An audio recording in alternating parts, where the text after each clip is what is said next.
Ibuniza mwanza kina kwa mono. Kai kukwana nkebe eziokwu. Kai pata kene kuwe nkebe eziokwu. This video na chine na this guy did not do well. He did not do well. These are the type of things I have on social media like this. We're trying to sanitize things. Konyo buna mala ebe ha belongo. This guy did not do well. Why can't you kuona kediki esi mepe ono sina Akachaam na alolo ndi Zion olo. Kediki esi mepe ono. Omi asino imepe ono izile also se izugo visit la Akachaam. With a video the other day, the Father JJ pay a visit, which I said. Now, those Father JJ pay a visit are not the right people to go there. Yes, na haje there, mona habi alate. Ndi ona the dioko escalate bego.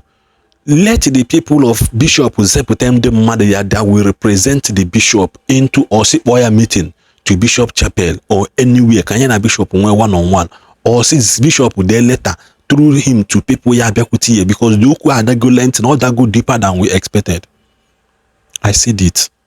Kitibia bulo sena Akachaam from people na your comment section. Na again on Zion and you are liking those comments. What will you gain in bringing Zion ministry into here na basahoha? Kidi he gain dear. Ahine Jofuka in a Beluchuku in a Zion Beluchuku. Then what is the business of if you Akachaam na Zion?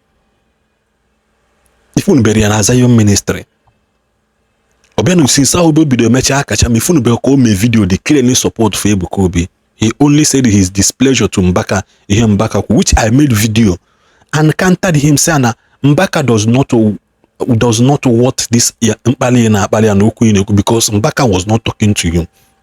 You are not those who will out of annoyance. Kedi ye jipotaketa ni uku na Akachaam na Lord Zion. I'm very disappointed. I'm very, very disappointed with some things where happen now like this. On son to you.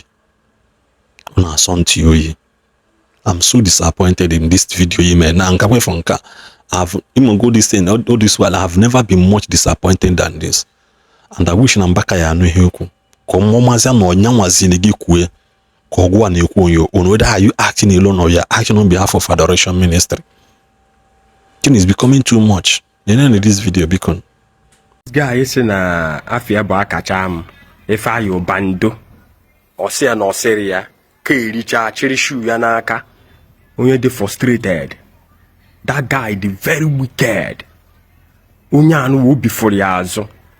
E which a hen no name observe. Dobanya and Sanya Miri. Na second water. Na this guy ne mume kunye a bribe against Father Mbaka. I want to understand. Ihe meru apoya Father Mbaka ipuho makaya because ina nye gafu na vida ahụ na ndị bloggers beheria bepu ebe Father Mbaka se na obrokwa maka Akachaam na odekwu okwu maka Akachaam na ọ na-ekwu okwu maka onye na-ekwu okwu against ndị ụka why ego ga-eji kwesị wee na-arụ industry na infrastructure na ihe na ka eji wee na-eme gị na-arụ church which is not the oje park ka mfu video ya na-ekwu okwu ahụ. Now Akachaam gwọrọ okwu ahụ.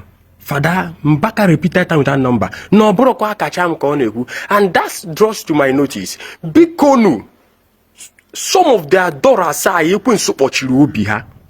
They have a devil and they have wolves in sheep's clothing. A man of God preach. You are trying to impose words in his mouth. And he was the one with Mike. He was now trying to clear the air. I am not talking about Akachaam. Bro, Akachaam ko na-ekwu maka ya o. No na-ekwu maka ya. No na-ekwu maka ya. Bụ onye kwuru against he mentioned the name of Ibe to Ifa Yoba and the rest of them.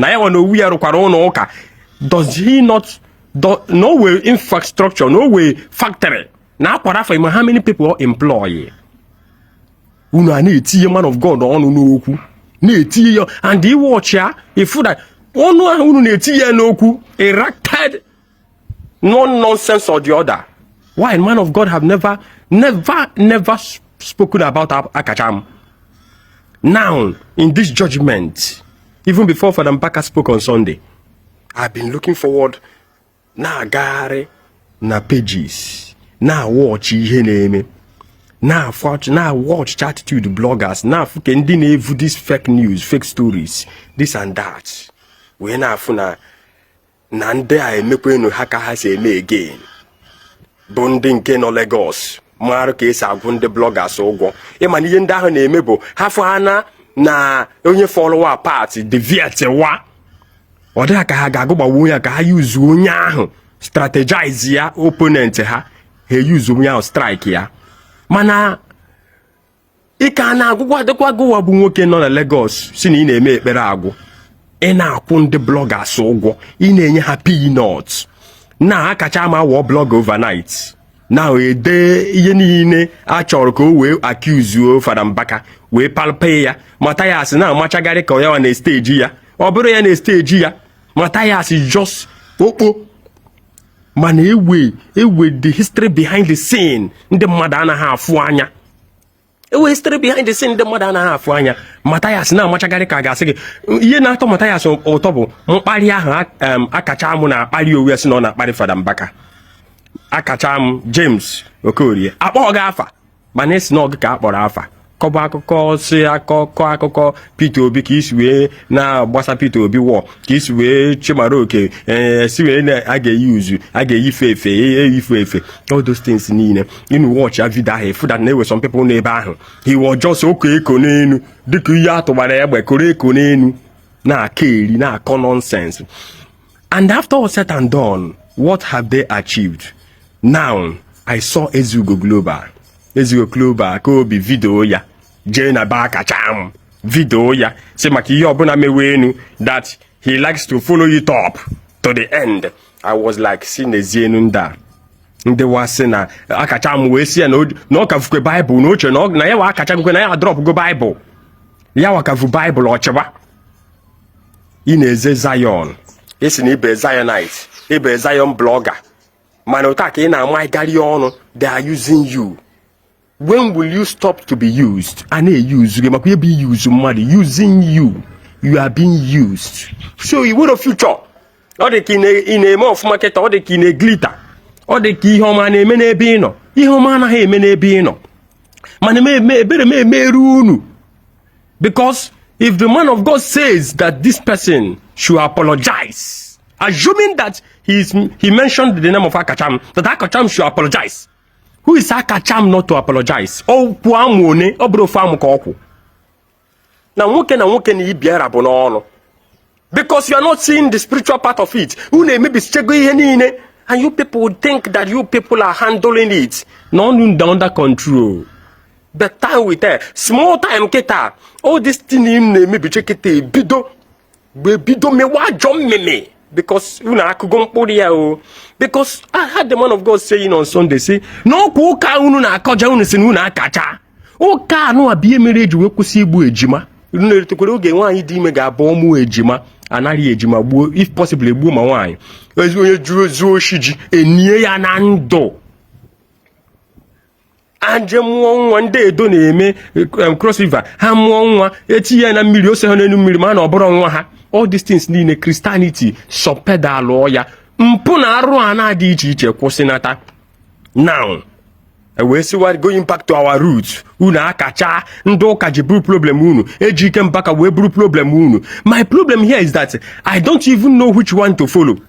Ndị nke si na ha they are going back to their roots, si na Ejike Mbaka bụ their problem. Ndị ụka kwakwa sikwa na Ejike Mbaka bụ their problem. Now turning the prophecy upside down in the other way around. How is it going to be explained? Chimaroke, Chimaroke asiro. Man, among the negative part of it. That thing doesn't even have the negative part. The negative part is that these people are being cursed. And that due to no under a bishop, no under a diocese. Lift up this curse. Whip curse and really on this person, on the lay person.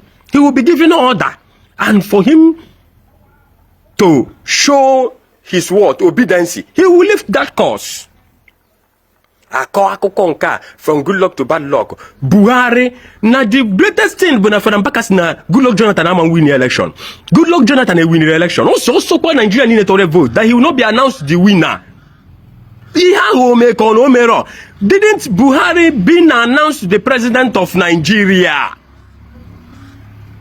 Now, what are you now people looking for? And that comes to my notice about bloggers. Bloggers, I want to advise you people a little because I know that you people will never take the advice. But the simplest matter, the most simple thing that you people should observe that you people are walking to your own destruction. Karma is real. Ina anakwe ego we na wasaga. Ina anakwe ego we na blackmail. Unu wabihe na muyoko. Inare ego ki iwe kpari Fada Mbaka. Ki iwe kpari onye ụkọchukwu.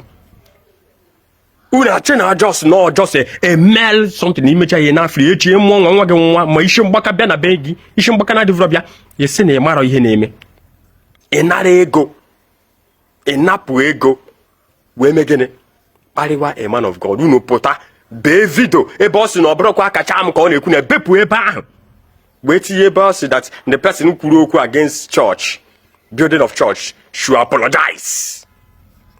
Turn all the thing upside down. That is how you people have been choreographing problems here and there, and you think that by the end of the day that you are not going to go home with cause.